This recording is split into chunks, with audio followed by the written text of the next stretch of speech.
What's going on, everyone? Lalit here. The Chase Sapphire Preferred and Chase Sapphire Reserve have come out with updated benefits, all without an increase in their annual fee. We'll be looking at all these changes, and in addition, look at it from the lens of the Chase Trifecta to understand, with incorporating these changes, how that's going to look like and whether you want to consider it a part of your credit card strategy / setup in general. A brief outline of what we're going to cover is essentially the updated benefits, as well as looking at the other components of the Chase Trifecta, and finally looking at our analysis from the perspective of a team cashback kind of perspective and team points versus miles. And with that, we'll get straight into it. I'll see you on the other side. Chase reveals new benefits coming to the Sapphire Preferred and Reserve credit cards. Starting off with the Preferred, you got upgraded benefits which include 5x total points on all travel purchased through the Chase Ultimate Rewards portal. You have 3x points on dining, including eligible delivery services, takeout, and dining out, which was previously 2x. You got 3x points on select streaming services. You got 3x points on online grocery purchases specifically, excludes your Target, Walmart, and wholesale clubs, for example Costco, Sam's Club, etc. You get a $50 annual credit on hotel stays purchased through the Ultimate Rewards portal. If you're a new card member, you're going to instantly get this $50 annual credit, and if you're an existing card member, basically you'll start earning it after your next account anniversary, essentially when your next annual fee is coming up. You get a 10% anniversary points bonus. So each account anniversary, card members will earn bonus points equal to 10% of total purchases made from the previous year. So if you spend $25,000 in spend, you're going to get 2,500 bonus points. So if you get 3x, 5x, or otherwise, it doesn't matter. It all matters on that dollar amount spent, and you'll get 10% on top of that. And regarding the sign-up bonus, they want to say the 100K bonus points if you get the Sapphire Preferred, spending 4K in the first 3 months. And they say it's worth $1,250 in travel if you book through the rewards portal. With the Sapphire Preferred, you're going to get that 1.25x multiplier. So 100K points is essentially going to be that $1,250. And finally, all of this is going to be coming August 16th. And right over here, all for the same annual fee, no increase in annual fee for all of these benefits. Moving on to the Reserve. In a similar fashion, starting August 16th, and again, no annual fee increase, you're going to get 10x total points on Chase Dining purchases through Ultimate Rewards, where Chase Dining has specific, at this time at least, limited restaurants through their Ultimate Rewards portal, but if you do the booking through them, basically you're going to get that 10x total points. Then you also have 10x total points on hotel stays and car rental purchases through the Ultimate Rewards portal, 5x total points on air travel specifically booked through the Ultimate Rewards portal. And in addition to earning points later this year, basically they have this Reserve by Sapphire, which is basically specific to the Chase Sapphire Reserve members. And there's some locations here on screen so you can pause to take a look at it.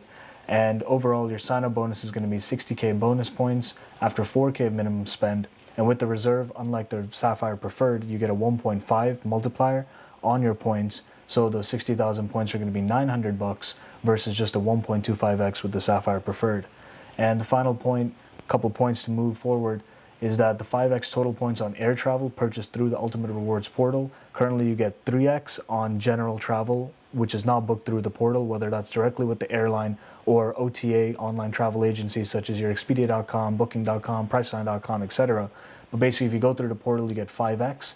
But even though the portal is through Expedia, it's powered through them, whether or not it's the best optimal price for you to pay to get those 2 extra points per dollar spent really comes down to the numbers and taking a real comparison look when the time comes. And finally, they are adding some lounges, the Chase Sapphire Lounge by The Club, which is a name they chose, but the point being that there's a few clubs that are still going to be a part of the Priority Pass network. So although it seems like it's a Chase Sapphire Lounge specific to Reserve card members, it's not exactly the case like that. And so you still have these options, and in terms of where they're going to be, it's going to be in New York, Boston, as well as Hong Kong. Before we get into the analysis section, at the highest level, the Chase Trifecta is a mix of 3 certain Chase credit cards. It's going to be a combination of the Chase Freedom Unlimited, the Chase Freedom Flex, and finally one or the other between the Chase Sapphire Preferred and the Chase Sapphire Reserve. The superpower of the Trifecta is essentially that when you use these cards in combination, you're going to get a greater reward net-net than considering spending on these cards individually. When you use your Ultimate Reward points earned through your Chase credit cards and use them specifically for travel or certain type of features that are specific to Chase and the Ultimate Rewards ecosystem as a whole, with the Chase Sapphire Preferred, you're going to get a bonus of 25% in terms of your points and their value when you redeem through the portal, and with the Chase Sapphire Reserve, it's going to be 50%. You can use the points that you've earned from the Freedom Unlimited as well as the Freedom Flex and transfer those points over to the card that you have, whether it's the Preferred or the Reserve. And essentially, by combining those points, you could be getting outsized value. We'll go over a high-level overview in terms of the points earning structure for the Freedom Unlimited and the Freedom Flex, and then we'll get on to our analysis. With the Chase Freedom Unlimited, you're going to get 5x on travel booked through the Chase Ultimate Rewards portal, and you're also going to get 3x on dining at restaurants, including your takeout and eligible delivery services. In addition, you're going to get 3% on drugstore purchases, like your CVS and Walgreens, and 1.5% on all other purchases. With the Chase Freedom Flex, you're going to get 5x on up to $1,500 on combined purchases in bonus categories each quarter you activate. So essentially, there are certain categories which every quarter they switch out, and up to $1,500 in spend for each quarter. Regarding those categories, you're going to get 5x ultimate reward points per dollar spent. You do need to make sure you've activated this capability, else you won't be able to get that 5x on your spend. And from there, you get 5x on travel purchases booked through the Chase Ultimate Rewards portal. You also get 3x on dining and restaurants, including takeout and eligible delivery services. You get 5x on travel booked through the Chase Ultimate Rewards portal. You also get 3x on dining at restaurants, including takeout and eligible delivery services. You get 3x on drugstore purchases, and you get 1% everywhere else. If you have the Chase Sapphire Preferred for the Chase Trifecta, essentially you're going to get a 1.25x multiplier if you use the points that you earn specifically for travel through the Ultimate Rewards portal. If you take the categories that exist for the Chase Freedom Flex or the Freedom Unlimited, and naturally for the Trifecta, both of them, basically you're looking at on the categories on the left side, the according percentage bonus you would get on the right side. Your 5x categories are going to be 6.25x, your 3% categories are going to be 3.75%, and when it comes to everything else, your Freedom Flex is going to give you 1x everywhere else, so it's going to be 1.25%, and Freedom Unlimited 1.875 because it's 1.5% everywhere times another 1.25, and naturally 5% quarterly bonus, you have 6.25%. Coming to the Chase Sapphire Reserve, similar fashion, you're basically looking at, instead of 1.25x, you're looking at 1.5x in terms of the multiplier for your points used on the UR portal. Your 5x are going to be 7.5x,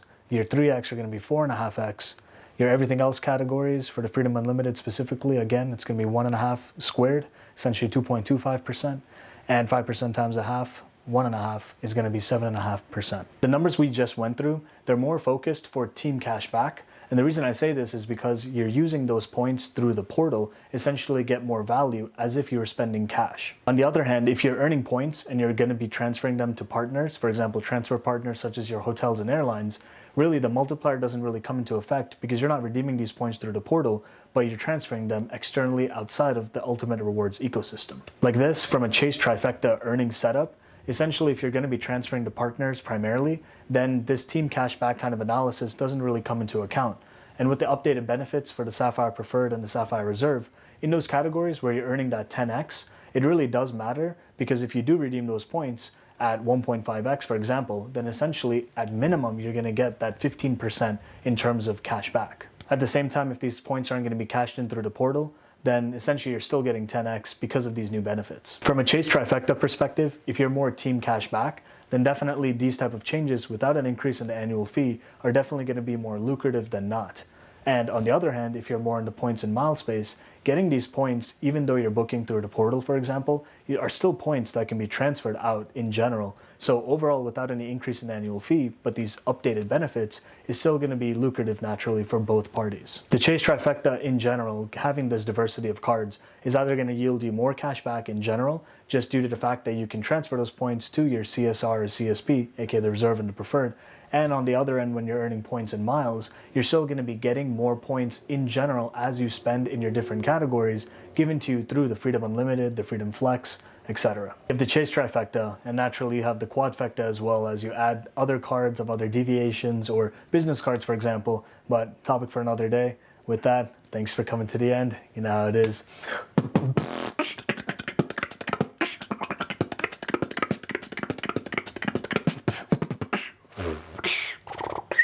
Peace.